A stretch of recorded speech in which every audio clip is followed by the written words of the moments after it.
Well, let's talk a little bit more about some final details to think about as you're working on paper number 3. And this is a very good time to sort of pause and reflect, because the next assignment that we do after this one is the midterm, which I'll talk about in the next video, so you don't have to worry about it yet.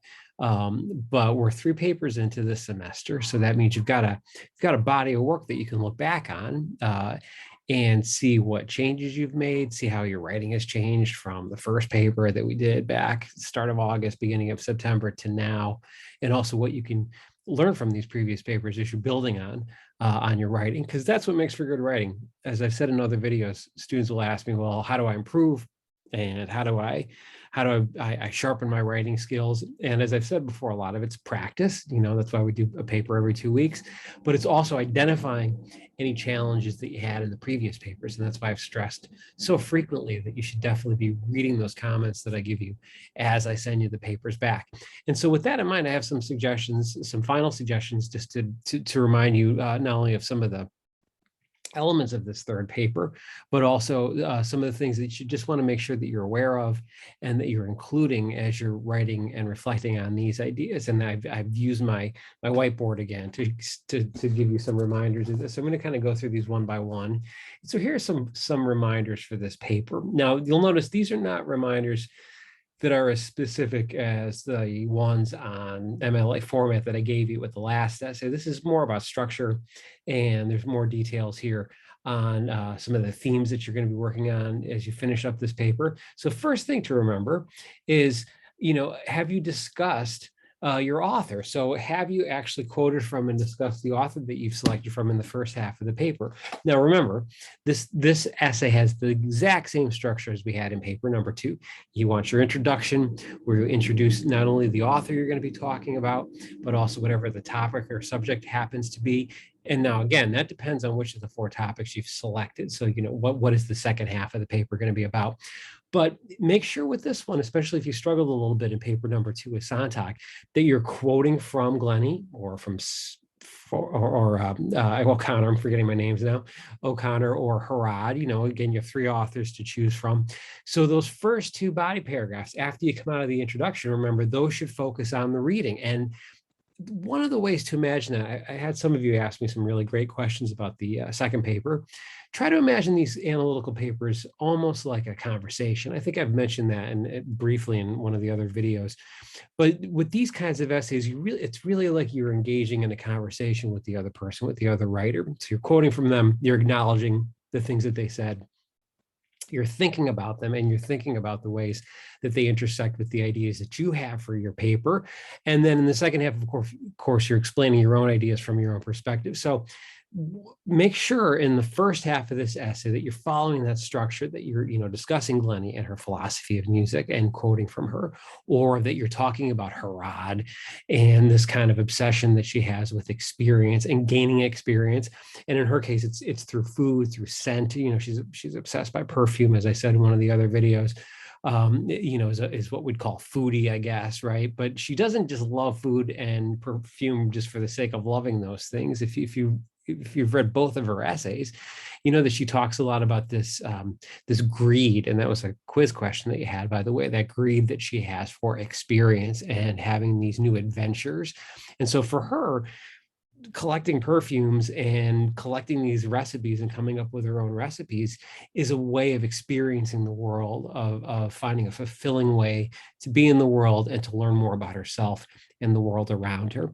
Now, with Sinead O'Connor, and that topic, if you're doing number 4, is more about this idea of destiny, where she's at the beginning of some of the short readings I gave you, she's trying to figure out what she's looking forward to, what she wants to do with her life, and it's music that touches her and that urges her forward. So you see that in her articles, where we see her developing what eventually became her career as a singer and a songwriter, and as an activist too, by the way. So the first part of these papers, much like the last one, is you engaging with the authors. Now, one of the differences with this one is that it is really more like a conversation in this paper, because you could get into whether you agree or disagree with some of the authors, but it's really more about acknowledging what they're saying, quoting from it, and then responding to it from your own perspective. So as I've said before, if I were doing topic number one, first thing I would have to do is acknowledge what Glennie says about music, how she defines it, what it is, why it's meaningful to her. And then in the second half of the paper, I'd be writing about the song that I selected, or if I were writing about Harad, I'd be writing about the scent or the food that I selected, or if I were writing about O'Connor, I'd be writing about that particular moment where I felt that same sense of a purpose and destiny that she mentions at the beginning of those readings that I gave you for last week. So that's one reminder about the first half. Remember, go into more detail if you didn't on the last paper about the author that you're working at. Quote from them, introduce their quotations, cite them, and then discuss the quotations. You know, how does Glennie, for example, write about music? What does Harad say about the importance of scent in her life and in the lives of other people? So those are just some suggestions again for the first half. You can go back and take a look also at the comments that I put on paper number 2, because those will also have some suggestions for you. Now, next, have you been detailed in your descriptions? So that's the second half of the paper. So if you're writing about food, if you're writing about this moment of destiny, if you're writing about music, be descriptive. If you're writing about a song, tell me what it sounds like. Now, I don't want you going online and taking some description somebody else wrote about the song. I don't need to know the life history of the performer that you're writing about. You don't need to do any other research. Just tell me your experience of listening to this piece of music. What do you like about it? What is there something in the lyrics you find interesting? Is there something in the music that really appealed to you? Can you remember the first time you heard it? Same thing goes for the food topic. If you're writing about a favorite recipe, for example, again, you don't have to take a recipe from somewhere or go into it, but you can talk about how you've made the food if you've made it before. If it's just a food that you like, maybe, as I've said, your mom's recipe for some kind of cookies or something, then tell me about the first time you had it. And again, describe it, be descriptive, be concrete. That's one of the elements, I think, of this paper that borrows a little bit from paper number 1, where you were descriptive about your job. So in this one, you can be descriptive about, again, the food, music, or again, if you're doing the last one, that's a little more, I guess, philosophical of a topic, where you're trying to pinpoint that moment where you had an experience like O'Connor's, where it was a starting point for you, a starting point into the future for maybe the career path that you're on, or the interests that you have. So be detailed, be descriptive, and that's especially the case again if in paper number 2. Maybe you did really well with the first half of the paper, got a lot of details, and then maybe in the second half, you only had one paragraph and didn't quite go into as much detail. If that happened, though, here's your opportunity then to expand more on the second half of the paper as you develop your ideas. So make sure that those elements are in there. And then for number 3, have you cited all your sources? We've been doing pretty well with this. Most of you did fine on the second paper in terms of the MLA format and putting in a works cited. But if you forgot to do that, make sure you've got it with this one. Now, the same thing as with the previous 2 assignments, you've got an overview of MLA at the end of the directions. So on the directions, you're going to see at the end, all the possible sources that you could have for this are listed on there. Please don't cut and paste all of those, because again, there's 4 different topics. So you got to look and see which one you actually used. Because remember, when you're citing something like that, and then we'll talk even more about this when we get into paper number 4 after the midterm, because that's where we're going to start using the library databases to find sources. We're going to do basically like a miniature sort of research project for the 4th and the 5th paper. But for the whole reason to have the work cited is you need to acknowledge where the quotations came from that you're using in the paper. So in an academic setting, the reason that you have a work cited is, in addition to showing you didn't plagiarize the material, that you just didn't cut and paste and copy it, you're showing where you got the sources. The other reason for using a works cited is that you want to show your reader where they could find this information. And that's why when you quote in the middle of the paper and you're putting in the name of the author or the name and the page number, if it's a book source, that's referring to the works cited at the end. And that's the list of sources that the reader, in theory, would be able to look up for themselves. Now, I'll give you an example of that. Whenever I've had to do research, particularly on really obscure topics, having an article in front of me or a book source that has a good bibliography or works cited in it is really helpful, because it lets me find additional information. If you don't have that information at the end, then it's a lot more difficult for other people to find that kind of research.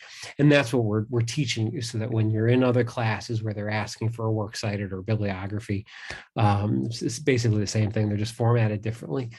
that's why it's there. It's part of that academic process of finding information, doing the research on it, citing it correctly, and then acknowledging where you got it from. So again, in theory, someone else could find it and look for that information on their own. So that's an important element. And again, a lot of you did pretty well with the citations in the first and second paper, but in this one, because we've had that practice, make sure that you're checking over the works cited and any of the other citations in the body of the paper itself. And as always, if you have any questions, let me know. And then lastly, do you have, or have you, let me rephrase it, have you checked everything over? So maybe in paper number 2, your ideas were good, your structure was fine, you had your citations in the correct format, but maybe you had a lot of typos, maybe you had a lot of sentence fragments or run-on sentences, or just other smaller typos, missing apostrophes, letters that weren't capitalized or were capitalized and didn't need to be.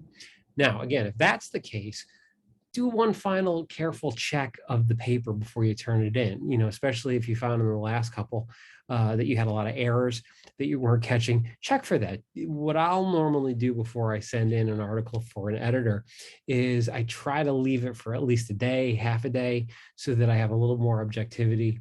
And so I can see any typos or errors that I made. That's important. You're not going to catch everything. Nobody's perfect. But if you could do one final check to look to see if there's any other smaller errors, and by I don't mean the big structural ones where maybe you've left out a paragraph, or maybe you've left out a some kind of a detail, but I mean the smaller sentence level errors, just typos and other little errors that will creep in. If you've had that issue with the last paper or the last couple of papers, take your time with this one before you're finishing it up and sending it to me. Take a look at it. You can make an appointment with the Writing Center too online. They could go through it with you, ask me any questions that you have. But practice that with this one, because as I said, we're getting into the midterm next, and the midterm is a slightly different assignment. It's a little more unusual. It's also a little bit more like the first paper. Again, I won't get into it in this video. But the midterm will be another point where we can kind of pause, reflect back on what we did in the first half of the semester, and then look forward to the readings and assignments we're going to do in the second half of the semester. So we're right almost at that midpoint. Not quite yet. We got another, a couple of weeks here before we officially hit the midterm, but we're getting close. So if you have any other questions, let me know. Again, that's just a quick kind of summary of this current paper that we're working on. I look forward to reading them as they come in. And as I said, let me know if you have any other questions on it. Read my comments on the previous couple papers to kind of give you some direction on what to do with this one. And I will talk to you in the next video about the midterm already. We're almost there. So I'll talk to you later about that. And I would have Rosie come over here. She's actually sitting right across from my desk, but I thought she was going to come in this video and appear and make a guest appearance, but she's tired and sleepy because it's kind of cold and damp out today. All right. Anyway, so I hope you have a good evening, and I'll talk to you later. Bye.